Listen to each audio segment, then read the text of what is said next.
Baba Saheb doctor Bhimrao Ambedkar जब Colombia विश्वविद्यालय में पढ़ते थे तब उनके ही क्लासमेट बाबा साहेब को क्यों अपना गुरु मानते थे। बाबा साहेब के दीवाने उनके प्रोफेसर भी थे। आइए इस वीडियो में बाबा साहेब डॉक्टर भीमराव अंबेडकर कोलंबिया विश्वविद्यालय में पढ़ते समय तब उनका जलवा कैसा था, आइए जानते हैं। वीडियो में अंत तक जरूर बने रहें। के अम्बेडकराइट यूट्यूब चैनल में आप सभी का स्वागत है। जय भीम। जिस समय अन्य विद्यार्थी सिनेमा, शराब और सिगरेट पर पैसा बहाते थे, उन दिनों बाबा साहेब डॉक्टर भीमराव अंबेडकर पुस्तकें खरीदने के सिवा अन्य कोई खर्च नहीं करते थे। शराब और सिगरेट को उन्होंने हाथ तक नहीं लगाया था। केवल बचपन से ही लगी हुई चाय पानी की आदत वहाँ अवश्य पड़ गई थी। उन्हीं दिनों उन्हें अपनी आंखों पर चश्मा लगाना पड़ा था। अमेरिका में रहते समय अपने जीवन में उन्हें तत्काल परिवर्तन प्रतीत हुआ। वहाँ का जीवन उनके मन को नवीन अनुभवों से ओतप्रोत कर रहा था। उनके मन की सीमाएं विस्तृत हो उठी थी। उनकी ठोस भुजाएं, गठीला बदन और हुष्ट-पुष्ट शरीर देखकर अमेरिकी विद्यार्थी उन्हें आदरणीय मानने लगे। जब उन्हें पता चला कि भीमराव भारतीय प्रणाली का व्यायाम करते हैं तो वो उनसे व्यायाम विधि भी सीखने आने लगे। इस प्रकार की गुरुत्वपूर्ण परिस्थिति में उनके लेखनी भी प्रौढ़ व्यक्ति के समान उपदेशात्मक पत्र लिखने लगी, तो उसमें कोई अचरज की बात नहीं है।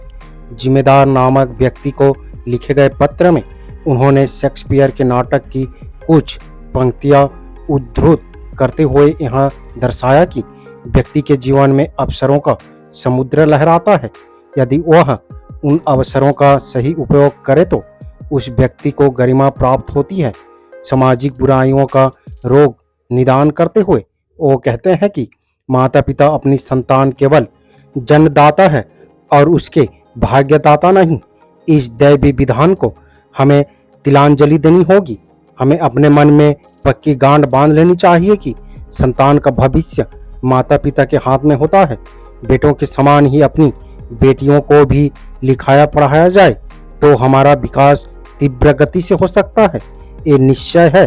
अंबेडकर के इस पत्र में उनका स्वाभिमान, स्वावलंबन और आत्म उद्धार के लिए मची हलचल का अंकुर स्पष्ट दिखाई देता है। उनके पास धन का अभाव था, इसलिए सैर सपाटे पर जाना, सिनेमा देखना इत्यादि बातें की ओर उनका मन कभी नहीं दौड़ा। उन्हें अपने भोजन के लिए $1 और 10 सेंट खर्च करने पड़ते थे। इसमें 1 कप कॉफ़ी और 2 केक, 1 प्लेट मछली या सब्जी मिल जाती थी। जब तक जोर की भूख न लगे तब तक वो खाने पर भी कुछ खर्च नहीं करते थे। उन्हें जो छात्रवृत्ति मिलती थी उसमें से वो अपनी पत्नी, घर का खर्च चलाने के लिए कुछ रकम भारत भी भेजते थे।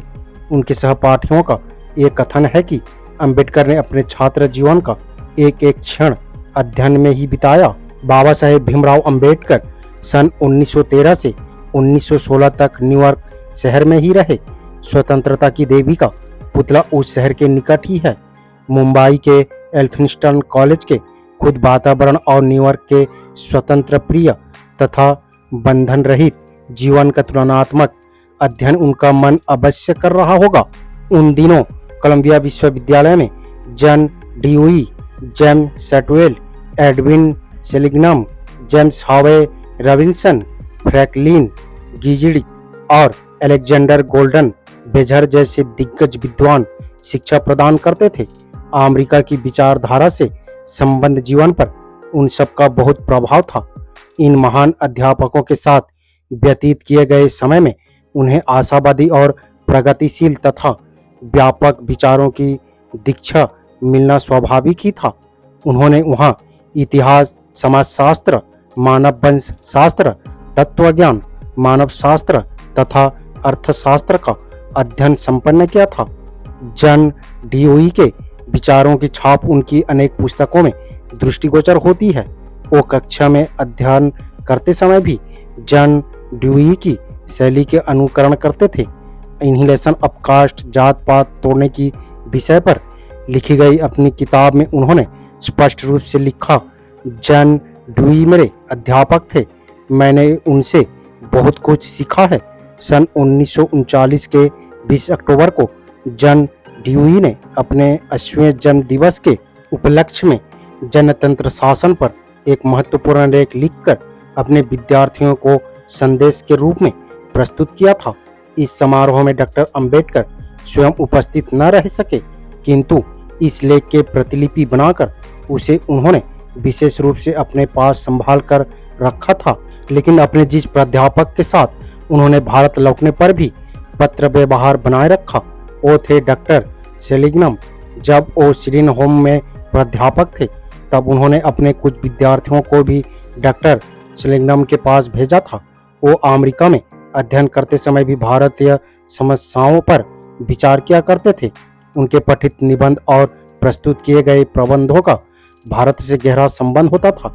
उन्होंने अमेरिकी वासी निग्रो समाज के सवालों का भारतीय अस्पृश्यता की समस्याओं के साथ कभी एकीकरण नहीं किया। अपने भारत जाति निबंध में उन्होंने यह सिद्धांत प्रतिपादित किया है कि अस्पृश्य समाज से संबंधित भेदभाव वांछित नहीं है, वरन वो भारतीय संस्कृति का एक अविभाजित अंग है। उनके भविष्य के सारे अनुसंधानों का यही मूल स्रोत रहा है। इस प्रकार बाबा साहेब डॉक्टर भीमराव अंबेडकर अपनी ज्ञान साधन में रत रहते थे। वो प्रतिदिन लगातार 18 घंटे बिना समय गंवाते हुए साधना या पढ़ाई में लीन रहते थे।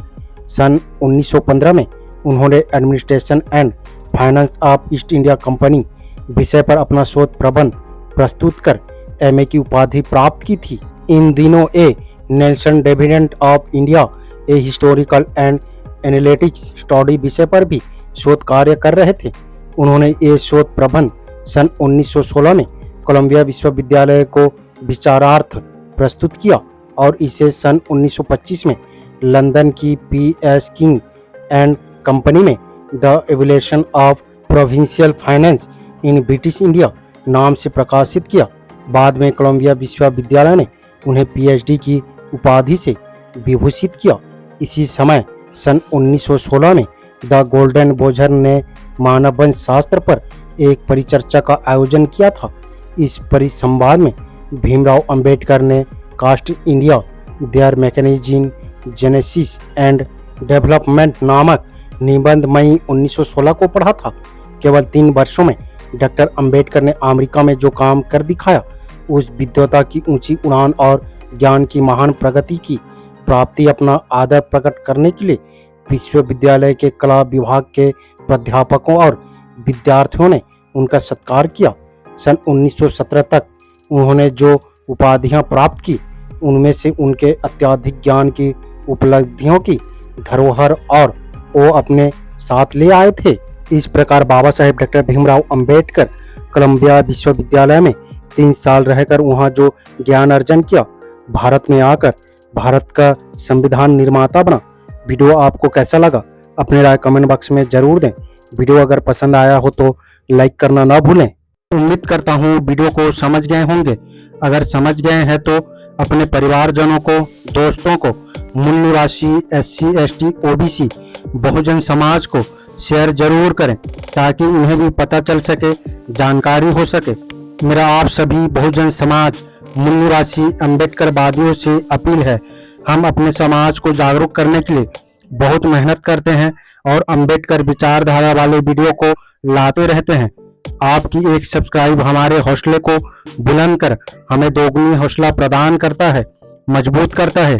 इसलिए आप सभी से गुजारिश है कि हमारे चैनल को सब्सक्राइब करके हमें सपोर्ट जरूर करें ताकि हम अगले नए वीडियो डालें तो आप तक नोटिफिकेशन जा सके और कुछ महत्वपूर्ण जानकारी मिल सके।